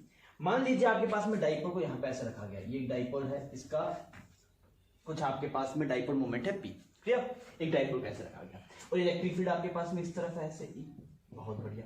एक केस ये वाला लेते हैं, इन दोनों केस पे हम चर्चा कर चुके हैं, पर हमने यहाँ पे टॉर्क की बात की थी, अभी कुछ और बात करते हैं। देखिए हमने यहाँ पे डाइपोल बनाया, इसका डाइपोल मोमेंट ऐसे था कुछ आपके पास P, क्लियर, और यहाँ पे ऐसे इलेक्ट्रिक फील्ड E, डन है ये बात, ठीक। अब आप ये बताइए यहाँ पे टॉर्क, यहाँ पे इस पे एफ नेट कितना, एफ नेट इस वाले जो डाइपोल पे एफ नेट कितना, तो आप क्या बोलेंगे सर जी, ये अगर ऐसे डाइपोल रखा हुआ है तो यहाँ पे नेगेटिव चार्ज है आपके पास और यहाँ पे कैसा है पॉजिटिव चार्ज, क्लियर, यहाँ पे नेगेटिव और यहाँ पे पॉजिटिव, तो अगर आप ऐसे इसको यूनिफॉर्म इलेक्ट्रिक फील्ड में रखेंगे तो इस पे इधर की हुई, इस पे पीछे की तरफ की हुई, तो एफ नेट कितना, 0। और ये हम सीधा ही बोल सकते हैं, बिकॉज ये हम जान चुके हैं कि जब भी आप किसी डाइपोल को यूनिफॉर्म इलेक्ट्रिक फील्ड में रखते हैं तो उस पर लगने वाला एफ नेट कितना होता है आपके पास, 0 होता है। यहाँ पे अगर आप देखें तो ये वाला नेगेटिव, यहाँ पे ये वाला पॉजिटिव, क्लियर। अगर आप इस पे देख रहे होंगे तो इधर की हुई, इस पे इधर की हुई, अगर आप यहाँ पे एफ नेट की बात करें तो एफ नेट भी कितना आपके पास, 0, क्लियर। अब हमसे पूछा गया यार ये इक्विलिब्रियम है कि नहीं है, आपसे पूछा गया कि ये वाला जो डाइपोल है वो इक्विलिब्रियम में है कि नहीं है, तो हमें समझ में आ जाए इक्विलिब्रियम के लिए क्या होता है। इक्विलिब्रियम के लिए जो बॉडी का ट्रांसलेशन प्लस रोटेशन दोनों इक्विलिब्रियम होना जरूरी है, अगर इक्विलिब्रियम है। जैसे मान लीजिए अगर आप, जैसे मैं आपको बोलूं यहाँ पे ऐसे एक रोड है, इस पे आपने इधर ऐसे एफ फोर्स लगाया, इधर ऐसे एफ फोर्स लगाया, क्लियर है ये वाली बात। तो अगर आप इस पे एफ नेट देखेंगे तो एफ नेट कितना है आपके पास, 0, मतलब ये कैसा इक्विलिब्रियम है आपके पास, ट्रांसलेशनल इक्विलिब्रियम। कैसा इक्विलिब्रियम है, ट्रांसलेशनल इक्विलिब्रियम। अगर इस पे टाउ नेट भी 0 होता तब ये कैसा होता, रोटेशनल इक्विलिब्रियम। पर आपको दिखाई दे रहा है इस वाले केस के अंदर रोटेशनल इक्विलिब्रियम आपके पास नहीं है, बिकॉज ये बॉडी रोटेट कर रही है। मतलब अगर किसी बॉडी पे एफ नेट 0 है तो वो इक्विलिब्रियम में हो, ये कोई जरूरी नहीं है। अगर कोई बॉडी बच्चों कंप्लीट इक्विलिब्रियम में है तो उसमें दोनों इक्विलिब्रियम होने चाहिए, कौन कौन से, translational equilibrium and rotational equilibrium. मेरी बात समझ में आ गई, जिसको आप अपनी भाषा में कोने में कहीं पे लिख लीजिए कॉपी के कि कंडीशन ऑफ इक्विलिब्रियम क्या होता है आपके पास में। कंडीशन ऑफ इक्विलिब्रियम कौन कौन सा इक्विलिब्रियम होना चाहिए, ट्रांसलेशनल इक्विलिब्रियम भी होना चाहिए, बहुत बढ़िया, और क्या होना चाहिए आपके पास में, रोटेशनल इक्विलिब्रियम भी होना चाहिए। और क्या होना चाहिए आपके पास, रोटेशनल इक्विलिब्रियम। डन है ये बात, ठीक है। अब आप ये इस वाले केस में देखिए, यहां पे अगर आप देखेंगे तो एफ नेट की वैल्यू 0, अगर एफ नेट की वैल्यू 0 मतलब कैसा इक्विलिब्रियम है ये आपके पास, translational equilibrium, translational equilibrium, clear. और अगर आप यहां पे देखेंगे तो आप क्या बोलेंगे, आप ये बोलेंगे सर जी यहां पे एक फोर्स लग रहा है क्यू, यहां पे पीछे की तरफ एक फोर्स लग रहा है क्यू। अरे समझ में आ रही है ये वाली बात। अब आप बताइए इस पे टॉर्क कितना है, टॉर्क 0 है कि नहीं है, सर टॉर्क भी 0 है। टॉर्क आप डायरेक्टली भी चेक कर सकते हैं, टाउ का फॉर्मूला है P क्रॉस E, P और E के बीच में एंगल कितना है आपके पास, 0। तो आप बोलेंगे जिस पे टाउ नेट भी 0 है, मतलब कौन सा इक्विलिब्रियम है आपके पास, रोटेशनल इक्विलिब्रियम है। इतनी बात समझ में आ रही है।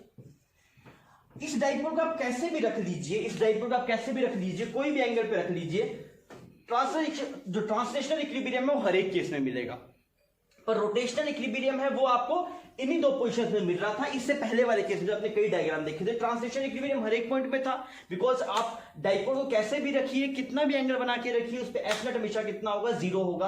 पर अगर आप बात करें रोटेशनल इक्विलिब्रियम, उसके लिए थीटा की वैल्यू 2 ही पॉसिबल थी। कौन सी थीटा, यहाँ पे टाउ था ना, P क्रॉस E, टाउ का फॉर्मूला कितना था बच्चों, that is P cross E, P cross E, ये क्या बन गया आपके पास, PE sin थीटा। समझ में आ रहा है। तो थीटा की वैल्यू 2 ही पॉसिबल है, 0 डिग्री या 180, इन दो पे ही आपके पास में रोटेशनल इक्विलिब्रियम पॉसिबल है। ठीक है सर जी, एफ नेट 0, टाउ नेट 0। अच्छा अब और बताइए, अब हम ये देख रहे हैं यार अगर इस पे इक्विलिब्रियम है, हाँ मैंने बोला ये इक्विलिब्रियम है, अगर इक्विलिब्रियम है तो कौन सा इक्विलिब्रियम है, टाइप ऑफ इक्विलिब्रियम क्या है। यहाँ पे हमारा सवाल क्या है, टाइप ऑफ इक्विलिब्रियम क्या है। 3 टाइप ऑफ इक्विलिब्रियम होते हैं ना, कौन कौन से होता है सर जी, स्टेबल होता है, अनस्टेबल होता है, न्यूट्रल होता है। कौन सा इक्विलिब्रियम है ये आइए हम चेक करते हैं। कैसे चेक करेंगे देखना, आपको ये दिखाई दे रहा है कि सर जी ये वाला जो डाइपोल है इसको ऐसे रखा गया, अगर आप ये थोड़ा टिल्ट कर देंगे, इस डाइपोल का थोड़ा टिल्ट कर दीजिए, टिल्ट करेंगे तो ये पॉजिटिव चार्ज है, यहाँ पे नेगेटिव चार्ज है, इस पे इधर फोर्स लग रहा है QE, इस पे इधर फोर्स लग रहा है QE। क्लियर? अगर ये ऐसा है आपके पास में तो यहाँ पे क्या करेगा, रोटेट करेगा और रोटेट करके वापस अपनी इनिशियल पोजीशन में आने की कोशिश करेगा। आप खुद फील करके देखिए, अगर आप ऐसे डाइपोल को रखा है, आप डाइपोल थोड़ा टिल्ट कर दो, ऐसे यहां से डाइपोल थोड़ा टिल्ट कर दो, तो इस पे QE इधर रहेगा, इस पे QE इधर रहेगा, तो कैसा होगा, वापस इस पोजीशन में आने की कोशिश करेगा। मेरी बात समझ में आ रही है आपको? तो अगर ऐसा होने की कोशिश कर रहा है तो कौन सा इक्विलिब्रियम है, तो कैसा इक्विलिब्रियम होगा, ये आपका स्टेबल इक्विलिब्रियम। स्टेबल इक्विलिब्रियम कब होता है, जब आप इक्विलिब्रियम पोजीशन से पार्टिकल को डिस्प्लेस करते हैं तो वापस इक्विलिब्रियम पे आने की अगर वो कोशिश करे तो वो स्टेबल इक्विलिब्रियम होता है। बच्चों दिखाई दे रहा है, यहां पे इक्विलिब्रियम है, मतलब जब आपने P को और E को ऐसे रखा हुआ है तो ये क्या है आपके पास में, एक इक्विलिब्रियम। और कैसा इक्विलिब्रियम है, स्टेबल इक्विलिब्रियम। कैसा इक्विलिब्रियम है आपके पास, स्टेबल इक्विलिब्रियम। मेरी बात समझ में आ गई? आओ बच्चों इस पे चेक करते हैं। अगर इसमें आप देखेंगे तो यहाँ पे इनिशियली माइनस है, यहाँ पे ऐसे प्लस है आपके पास, ठीक है, यहाँ पे ऐसे इलेक्ट्रिक फील्ड है कुछ E। अब अगर आप मान लीजिए आप इसको थोड़ा टिल्ट कर दें, इसको आप थोड़ा टिल्ट कर दें, यहाँ पे ऐसे टिल्ट कर दीजिए, यहाँ पे ऐसे बना दीजिए, यहाँ पे ऐसे थोड़ा टिल्ट कर दिया, अब क्या होगा, इस पे इधर फोर्स चल जाएगा QE, इस पे इधर फोर्स लग जाएगा QE। आपको मेरी बात समझ में आ रही है? इस पे इधर लग गया QE, इस पे इधर लग गया QE। अगर ये ऐसा हो गया, इस पे QE इधर और इस पे QE इधर, तो ये कैसा इक्विलिब्रियम बना आपके पास, ये स्टेबल है क्या अनस्टेबल? अब क्या चाहता है ये पलट के ऐसे आ जाएगा, पूरा पलट जाएगा ऐसे, समझ में आ रहा है? इस सेंटर वाले पॉइंट के अबाउट क्या हो जाएगा, ये पूरा ऐसे पलट जाएगा। और अगर ये ऐसे पूरा पलट जाएगा तो कैसा इक्विलिब्रियम हुआ, ये स्टेबल इक्विलिब्रियम हुआ कि अनस्टेबल हुआ? ये अपनी मीन पोजीशन पे वापस नहीं आ रहा। पहले अगर देखिए, अगर डाइपोल ऐसे, इसको आपने ऐसे किया वापस ऐसे है तब स्टेबल है, पर आपने ऐसे किया पूरा पलट गया ऐसे, तो ये कौन सा इक्विलिब्रियम होगा आपके पास, अनस्टेबल इक्विलिब्रियम। तो ये वाली जो पोजीशन है आपके पास में, जिसमें इलेक्ट्रिक फील्ड ऐसे है और डाइपोल आपके पास में ऐसे है, तो कैसा इक्विलिब्रियम है आपके पास, अनस्टेबल इक्विलिब्रियम। तो इससे पहले जो हमने कई केस किए थे उसमें दो ही पोजीशंस पे इक्विलिब्रियम था, एक ये वाली पोजीशन थी आपके पास बच्चों और एक ये वाली पोजीशन थी। इसमें कैसा इक्विलिब्रियम आपके पास, स्टेबल इक्विलिब्रियम है, और इसमें कैसा इक्विलिब्रियम है, अनस्टेबल इक्विलिब्रियम है। आप मुझे बता सकते हैं कि एनर्जी कौन सी इक्विलिब्रियम में ज्यादा होती है, स्टेबल इक्विलिब्रियम में एनर्जी ज्यादा होती है कि अनस्टेबल इक्विलिब्रियम में एनर्जी ज्यादा होती है? आप बता सकते हैं ये बात? ऑब्वियसली अगर स्टेबल इक्विलिब्रियम है तो वो ज्यादा स्टेबल है, अनस्टेबल इक्विलिब्रियम तो वो कम स्टेबल है। जैसे जैसे स्टेबिलिटी बढ़ेगी वैसे वैसे एनर्जी क्या होगी आपके पास में, घटेगी। ऐसा ही बोलते हैं ना। जैसे मान लीजिए, तो मैं आपको ये बोल रहा हूँ कि एनर्जी किसके अंदर, energy in stable equilibrium, energy in stable equilibrium is less than energy in unstable equilibrium. Sir energy की बात कहां से आ गई, अभी हम थोड़ी देर में चर्चा करेंगे एनर्जी के ऊपर। तो आपको ये बात समझ में आ रही है, स्टेबल इक्विलिब्रियम में जो एनर्जी होगी वो कम होगी अनस्टेबल से। ऐसे तो ग्राफ बनता है एनर्जी का, हम यहाँ पे थोड़ा बना लेते हैं। ऐसा ग्राफ बनता है, ऐसे करके ऐसे ग्राफ बना मान लो, तो यहाँ पे बोल अगर रहेगी तो कैसे इक्विलिब्रियम के कोरस्पॉन्डिंग स्टेबल। या फिर आप एनर्जी का कर्व देखिए, ये मान लो U वर्सेस R का ग्राफ है, U वर्सेस R का, तो ये किसको डिपिक्ट कर रहा है, स्टेबल इक्विलिब्रियम को, और ये किसको डिपिक्ट कर रहा है बच्चों, अनस्टेबल इक्विलिब्रियम को। मेरी बात समझ में आ रही है? तो जहां पे भी अनस्टेबल इक्विलिब्रियम होता है, मान लो इस वाले केस में स्टेबल अनस्टेबल दोनों हो रहे हैं, तो जहां पे स्टेबल होगा वो ज्यादा स्टेबल है, इसलिए वहां पे एनर्जी क्या होगी, कम होगी, और अनस्टेबल में एनर्जी क्या होगी आपके पास, ज्यादा होगी। ठीक है बच्चों, आइए थोड़ा आगे बढ़ते हैं। तो बच्चों अभी हम बात कर रहे हैं पोटेंशियल एनर्जी। जब आप किसी डाइपोल को यूनिफॉर्म इलेक्ट्रिक फील्ड में रखते हैं, इस पे पोटेंशियल एनर्जी कितनी आती है, इस पे थोड़ी चर्चा हो रही है। पहली बात तो आप एब्सोल्यूट पोटेंशियल एनर्जी आप निकाल नहीं सकते। आप क्या निकाल सकते हैं, सिर्फ आप ये निकाल सकते हैं चेंज इन पोटेंशियल एनर्जी कितना है। तो हमने बोला चेंज इन पोटेंशियल एनर्जी कितना आएगा आपके पास, चेंज इन पोटेंशियल एनर्जी आएगा आपके पास, पोटेंशियल किसके बराबर आता है आपके पास, it is negative of order by conservative force. अच्छा, यहाँ पे अगर आप देख रहे हैं तो ट्रांसलेशन जो आपके पास में मोशन है वो तो है ही नहीं, सिर्फ कैसा है, रोटेशन मोशन है। बिकॉज अगर आप एक डाइपोल को यूनिफॉर्म इलेक्ट्रिक फील्ड में रखेंगे तो उस पे F net zero, centre of mass move करेगा नहीं। अब अगर आप देखेंगे तो कंजर्वेटिव फोर्स का वर्क, मतलब कंजर्वेटिव फोर्स कैसा वर्क, कैसा फोर्स आपके पास, इलेक्ट्रोस्टैटिक फोर्स। तो ये कितना है आपके पास, minus tau multiply d theta. Clear? ये आपके पास डेल्टा यू आ गया, किसके बराबर आ गया, टाउ इंटू, क्योंकि देखिए जब अगर ट्रांसलेशन मोशन हुआ तो एफ इंटू में डीएस, पर रोटेशन मोशन तो वर्क को क्या लिखेंगे आप, टाउ इंटू में डी थीटा। तो आपको समझ में आ गया, सर हम चेंज इन पोटेंशियल एनर्जी बता सकते हैं, एब्सोल्यूट पोटेंशियल एनर्जी हम नहीं बता सकते। अगर आपको एब्सोल्यूट पोटेंशियल एनर्जी बतानी होगी तो कहीं ना कहीं पे पोटेंशियल एनर्जी कितनी माननी पड़ेगी, जीरो। आइए अब उस वाले केस को देखते हैं। अब आपने ये देखा डेल्टा यू, डेल्टा यू, अब यहाँ पे टाउ को लिखेंगे तो टाउ कितना आएगा आपके पास, टाउ आएगा पी साइन थीटा, इतने आएगा टाउ। तो आइए इसको निकालते हैं। टॉर्क की वैल्यू हमने लिखी थी पी साइन थीटा, ठीक है। तो डेल्टा यू आपके पास से बनेगा, delta U is equal to tau की वैल्यू आ गई पी साइन थीटा ये टाउ डॉट डी थीटा आएगा ना आपके पास में, टाउ वर्क डन क्या होता है, एफ डॉट डी एस होता है, यहाँ पे टाउ डॉट थीटा आएगा। अब आप ये देखिए थीटा तो ऐसे है ना, थीटा आपने ऐसे मेजर किया है, ठीक है। अगर आप टॉर्क देखें तो थीटा का सेंस कैसे होगा, मान लीजिए एंगुलर अगर कुछ बॉडी ऐसे घूमती है तो आप इसका ओमेगा कैसे लेते हैं, बाहर की तरफ लेते हैं, वो जो थीटा का सेंस है वो बाहर की तरफ है। समझ में आ रही है मेरी बात, ठीक। टॉर्क का सेंस किस तरफ है, टॉर्क क्या पी क्रॉस ई, पी इस तरफ इस तरफ, तो टॉर्क किस तरफ है आपके पास, अंदर की तरफ, टाउ किस तरफ है आपके पास, अंदर की तरफ। ये तो थीटा का सेंस है, ये इसका सेंस है, दोनों के बीच में एंगल कितना है आपके पास 180 डिग्री, तो यहाँ पे क्या बनेगा डी थीटा बनेगा, यहाँ पे कोस 180 डिग्री। ये कोस 180 डिग्री क्यों आया, यहाँ पे जो 180 degree is angle between 180 degree is angle between D theta and tau. ये बात समझ में आ गई आपको, ठीक है। अब इसको सोल्व करते हैं, तो यहाँ पे अगर आप डेल्टा यू देखेंगे, डेल्टा यू कितना है, कोस 180 डिग्री की वैल्यू कितनी -1, यहाँ पे अगर आप देखें तो कितना बन जाएगा P sine theta D theta. Clear, limits देखते हैं इसकी, यहाँ पे कितना थीटा 90 डिग्री था आपके पास, फिर कुछ जनरल थीटा हो गया। यहाँ पे अगर आप देखें पोटेंशियल एनर्जी, तो थीटा इज इक्वल टू 90 पे पोटेंशियल कितनी मानी है 0, यहाँ पे कितना माना है u माना है, ठीक है। अगर आप इसको सोल्व करते हैं कितना बनेगा पीई, और साइन थीटा डी थीटा का इंटीग्रेशन क्या बनेगा आपके पास में, ये बन जाएगा माइनस ऑफ साइन थीटा क्या होता है माइनस ऑफ कोस थीटा ना, कोस थीटा। लिमिट कहां से कहां तक आपके पास 90 डिग्री से लेके थीटा, और इसको अगर आप सोल्व करें तो कितना आएगा minus P E cos theta. Fine, यहां पे देखें तो u final minus u initial, तो u की वैल्यू कितनी आएगी माइनस पीई कोस थीटा, और इसको क्या लिखा जा सकता है, इसको लिखा जा सकता है u is equal to minus of P dot E, u is equal to minus of P dot E. यही बनेगा ना खुल के आपके पास। तो डेरिवेशन चाहे आप मत याद कीजिए, पर ये रिजल्ट का आपको रट्टा मारना है। Potential energy of a dipole is uniform electric field is important concept. क्या फॉर्मूला आता है, that is minus of P dot ई। हमने अब तक क्या क्या देख लिया डाइपोल के अंदर, सबसे पहले हमने ये देखा भाई डाइपोल क्या होता है, क्या होता है डाइपोल पता है आपको, ठीक। फिर डाइपोल मूवमेंट क्या होता है, डायरेक्शन क्या होती है उसकी, क्लियर। फिर हम देखा एक्सियल पोजीशन क्या होती है, इक्वेटोरियल पोजीशन क्या होती है, एक्सियल पोजीशन पे ईएफआई, इक्वेटोरियल पोजीशन पे ईएफआई, एक्सियल पे पोटेंशियल, इक्वेटोरियल पे पोटेंशियल। फाइन, फिर इसके टॉर्क का फॉर्मूला कितना, पोटेंशियल का फॉर्मूला कितना, ठीक है बच्चों। आप इसको छापिए, फिर आपने जो भी अभी डाइपोल के बारे में पढ़ा उसको चार्टिंग कर लेते हैं ताकि हम भूले ना, फिर हम इस पर थोड़े सवाल करेंगे। तो बच्चों अभी तक हमने जो डाइपोल में पढ़ा है उसको फर्स्ट रिकैप कर लेते हैं, बिकॉज ये इंपॉर्टेंट है। सबसे पहले जो मैंने पढ़ा था, सबसे पहले जो हमने देखा था वो ये देखा था कि भाई डाइपोल क्या होता है। आपको ये खुद समझते हैं डाइपोल क्या होता है, आप बोल दीजिए कि आपको समझ में आती है डाइपोल क्या होता है। खुद आप मेरे साथ डिक्टेट कीजिए क्या होता है डाइपोल, आप बताइए। जब दो चार्जेस पॉजिटिव और नेगेटिव जिनको अगर बहुत क्लोज रखें तो उसको पेयर को क्या बोलते हैं, आप डाइपोल बोलते हैं, ठीक है। डाइपोल एक क्वांटिटी, मतलब डाइपोल एक चीज है, वो पेयर ऑफ चार्जेस को आप डाइपोल बोलते हैं। फिर आप पूछो इलेक्ट्रिक डाइपोल मूवमेंट क्या होता है, electric dipole movement. Electric dipole movement और इलेक्ट्रिक डाइपोल दोनों अलग अलग बातें हैं क्या, हाँ अलग अलग बातें हैं। डाइपोल पेयर को बोलते हैं, इलेक्ट्रिक डाइपोल मूवमेंट एक क्वांटिटी है जो एक डाइपोल के लिए डिफाइंड है। वो क्या होता है आपके पास, P vector is equal to q into में डी। क्लियर, डायरेक्शन कहां से कहां तक, direction negative to positive, clear, ठीक। फिर अगर आप देखेंगे यहाँ पे पोजीशन कौन कौन सी होती है आपके पास में, डाइपोल के लिए कितनी पोजीशन डिफाइंड थी, दो पोजीशन डिफाइंड थी, एक्सियल और इक्वेटोरियल।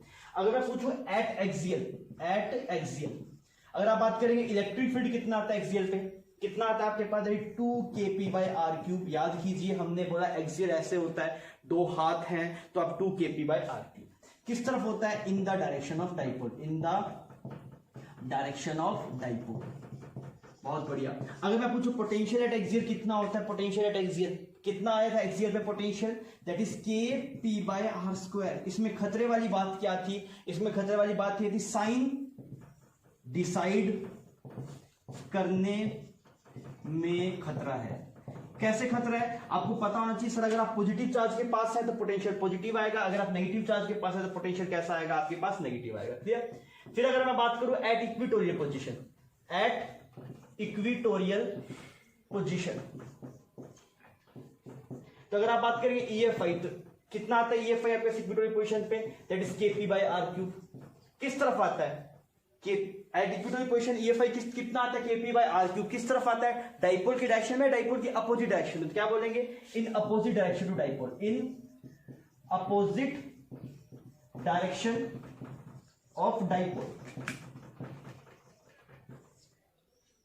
क्लियर, ठीक है। अगर आप बात करेंगे पोटेंशियल की, पोटेंशियल कितना आता है इक्वेटोरियल पोजीशन पे, आपके पास 0 आता है, इसमें कोई दिक्कत नहीं है, ठीक है। फिर हम बात करते हैं टॉर्क की, टॉर्क कितना, टॉर्क का फॉर्मूला क्या आपके पास, P cross C। Sir direction कैसे डिसाइड करनी है, direction by field, direction by feel, या फिर डायरेक्शन को देखना है, डायरेक्शन मैथमेटिकली नहीं निकालना, देखना है फोर्सेस ऐसे लग रहा है, ऐसे तो बॉडी ऐसे घूमेगी, कर पाएंगे आप, ठीक है। और पोटेंशियल एनर्जी का फॉर्मूला कितना आता है, U is equal to minus of P dot E। समझ में आ रही है ये बात। हमने क्या माना, भी assume that theta is equal to 90, potential energy zero, वो ये एक्सप्रेशन बता भी रहा है। अगर थीटा 90 होगा तो क्या बनेगा, माइनस PE cos 90 डिग्री, और वो टर्म कितनी बन जाएगी आपके पास, जीरो। ठीक है बच्चों, इतनी बात समझ में आ गई आपको। बस यही फॉर्मूले से जो आपको डाइपोल में यूज करने हैं। इसी तरीके से बाकी चैप्टर के भी पूरे चैप्टर के नोट्स बनाने, शॉर्ट नोट्स मैंने एक बार इसके बना के दिखा दिए, बिकॉज ये इंपॉर्टेंट पार्ट था। आइए अब इस पोटेंशियल एनर्जी के थोड़े कुछ प्रॉब्लम थोड़ा कर लेते हैं, ताकि थोड़ा कंफर्टेबल हो जाए, फिर हम आगे बढ़ेंगे। तो आइए अभी हम किसको, ये आपके पास में 3 डायग्राम मैंने बना रखे हैं। पोटेंशियल, एक आपको डाइपोल दिखाया हुआ है और एक आपको इलेक्ट्रिक फील्ड दिखाया हुआ है, दोनों वेक्टर दिखाए गए हैं। आपको बोला गया find potential energy in each case, find potential energy in each case.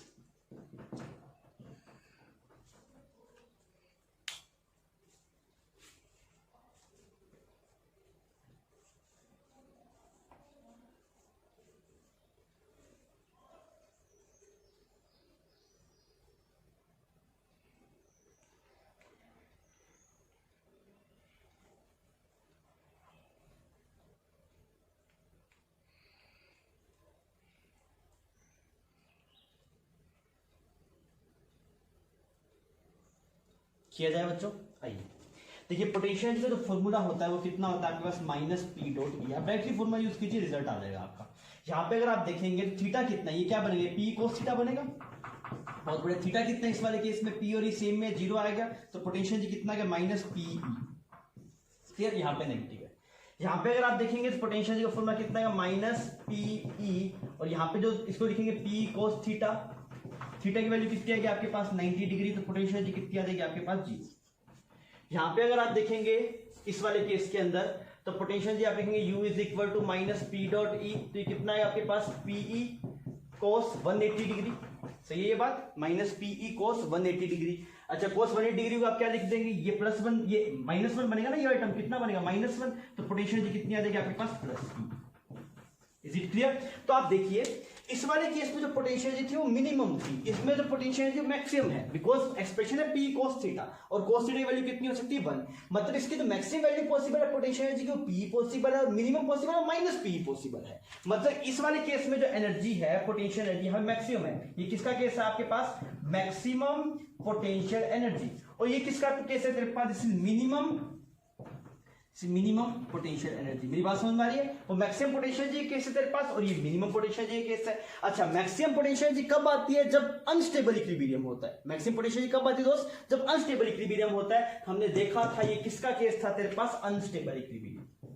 देख, तो अनस्टेबल इक्विलिब्रियम ये था, इतना हम पढ़ चुके थे, और उसमें एनर्जी मैक्सिमम आनी चाहिए थी, देख आ रही है यहाँ पे। ये किसका केस था तेरे पास, दिस इज मिनिमम पोटेंशियल। ये किसका केस है, स्टेबल इक्विलिब्रियम का। और स्टेबल इक्विलिब्रियम पोटेंशियल एनर्जी क्या होता है, मिनिमम। देख यहाँ पे आ रही है, this is stable equilibrium. Done बच्चों, ठीक है। आप इसको छापिए, फिर अपने एक और सवाल करेंगे डाइपोल के ऊपर। बच्चों इस सवाल में क्या है आपके पास में, डाइपोल दिखा रहा है, यहाँ minus Q plus Q, dipole समझ में आ गया, ऐसा है। इसके बीच सेपरेशन आपका 12 है, और ये जो रोड लगी हुई है, रोड मासलेस है। जो रोड है that road is massless, road is massless. Clear है ये बात, ठीक। और जो इन चार्जेस का मास है वो कितना है आपके पास, m है।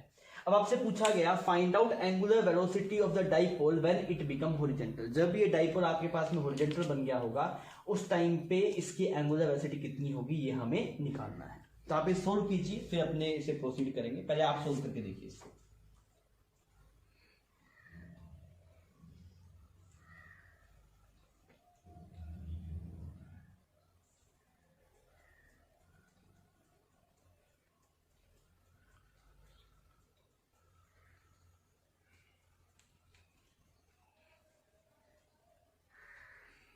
ठीक है बच्चों, करें हम इसे।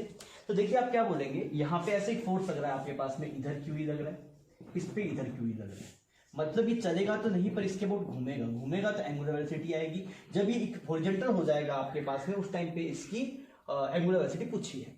तो हमने बोला कि लीनियर मोमेंटम कंजर्वेशन से मतलब ही नहीं है, because centre of mass move ही नहीं कर रहा, उससे कोई जरूरत ही नहीं है हमें। हमने बोला कि हम एनर्जी कंजर्वेशन लगाते हैं। तो अगर आप initial potential energy plus initial kinetic energy is equal to final potential energy plus final kinetic energy, अगर आप ये रिलेशन यूज करेंगे बात बन जाएगी। इनिशियल पोटेंशियल एनर्जी का फॉर्मूला क्या होता है, माइनस पी डॉट ई होता है, minus P dot E, P E, और एंगल कितना है पी और ई के बीच में, that is cos 60 degree. Clear बच्चों ये वाली बात, ठीक है। फिर अगर आप काइनेटिक एनर्जी इनिशियल लिखेंगे वो 0 है। फाइनल पोटेंशियल एनर्जी अगर आप लिखेंगे तो ये ऐसे हो गया आपके पास, तो एंगल कितना बन गया आपके पास, 0 बन गया, तो ये बन जाएगा माइनस पी, कोस 0 आएगा तो 1 बन जाएगा, प्लस काइनेटिक एनर्जी फाइनल कितना होगा, half I omega square, because ये जो डाइपोल है वो कैसा मोशन कर रहा है, प्योर रोटेशन कर रहा है आपके पास। तो यहां से कितना आया आपके पास, minus PE by 2 plus PE is equal to half I omega square. अब इसको अगर आप सोल्व करें तो ये वैल्यू कितनी है कि PE by 2 is equal to half, I की वैल्यू कितनी आएगी, आई की वैल्यू, तो आप सेंटर के अबाउट मूवमेंट ऑफ इनर्शिया निकाल रहे हैं, तो इसका कितना आएगा आपके पास एम एल स्क्वायर, इसका कितना आएगा आपके पास एम एल स्क्वायर, इसका कितना आएगा आपके पास M L square multiply omega square. Fine, तो यहां पे आप ओमेगा स्क्वायर क्या निकालते, कितना लिखेंगे, PE divide by 2 M L square, तो यहां पे जो ओमेगा आएगा वो आएगा under root PE divide by 2 M L square. काम खत्म हो गया। तो जब भी इस डाइपोल के सवाल में आपके पास में एंगुलर वेलोसिटी वगैरह की बात करें तो आप ये एनर्जी कंजर्वेशन लगा के आप इसे प्रोसीड कर सकते हैं। ठीक है बच्चों, तो ये डाइपोल वाला पार्ट है वो हम यहाँ पे खत्म कर रहे हैं। अब आगे बढ़ते हैं।